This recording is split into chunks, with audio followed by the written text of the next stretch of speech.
हम लोग कहीं ना कहीं सोशल मीडिया साइट पे भी रहते हैं और सामाजिक के कार्यों में भी विलीन रहते हैं और कई समस्याओं को सुलझाते हैं। तो इन विषयों पे हम कुछ आज चर्चा ज़रूर करेंगे।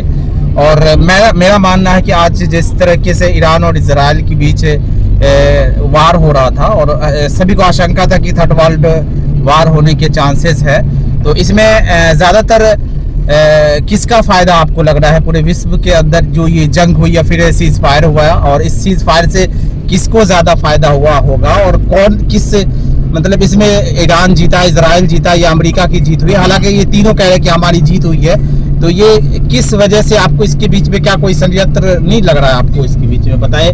हम बातचीत करना चाहेंगे। हमारे बहुत ही व्यक्तित्व के धनी और बहुत ही इंटरेस्ट रखते हैं पॉलिटिक्स में और काफ़ी मतलब संक्षिप्त में भी और विश्लेषण के साथ भी बात रखते हैं, तो हम चाहेंगे कुछ संक्षिप्त में अपनी बात रखें। अभी इजराइल ईरान जो युद्ध चल रहा है, इस युद्ध में किस देश का फायदा हो रहा है? सब देश जो है कहीं ना कहीं अपना बिजनेस पर्पस से किसी भी युद्ध को लड़ाया जाता है। अगर सही स्ट्रेटेजी को अगर देखेंगे तो अमेरिका आज तक जितना भी युद्ध किया है, जितना भी युद्ध लड़ा है, वो अपने फायदे के लिए किया है। किसी दूसरे को नुकसान करके वो अपना हमेशा फायदा सोचता है कि आप कमजोर रहे, आप हम हावी। सदियों से अमेरिका अपने फायदा के लिए किसी का भी गला रेत दिया जाता है, चाहे मजलूम हो, गरीब लोगों को हर हमेशा दबा के रखने का काम करता है अमेरिका अपने फायदा के लिए। जी जी बिल्कुल। और अपने के फायदा के लिए अमेरिका किसी भी हद तक जा सकता है। बिल्कुल बिल्कुल। और किसी भी जगह जाकर अपना इंसानियत खत्म कर देता है अपने फायदा के लिए। बिल्कुल बिल्कुल। अमेरिका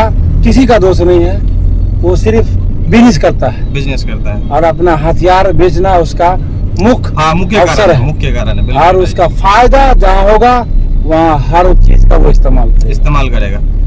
तो अभी जो B2 बम्बर का इस्तेमाल किया गया है ईरान पे, जो उसका न्यूक्लियर साइट अपनी इज्जत बचाने के लिए किया गया, देख लीजिए। और इज्जत बचाने के लिए किया, उसके पास दूसरा कोई ऑप्शन नहीं था, इसलिए वो B2 बम्बर गिराकर ईरान पर अपना नाम को बचाया और कुछ नहीं किया, वरना उसकी नाम तो खत्म ही था, अमेरिका का खत्म हो जाता। और इसका दूसरा दिन ही मालूम चल गया कि अमेरिका सिलेंडर हो गया। हाँ बिल्कुल। डोनाल्ड ट्रंप सच्चाई को कब तक छुपाइएगा? सीज फायर का ऐलान कर दिया था। सच्चाई को कब तक छुपाइएगा आप?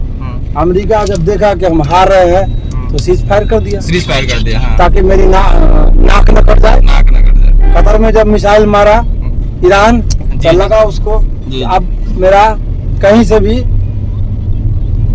चलने वाला नहीं है और हमारी हार तय है। और जब देखा कि जब हम हार रहे हैं तब वो सिलेंडर कर दिया। इसके बाद बताएंगे तबरेज भाई करके हैं। तबरेज भाई अपने विचारों को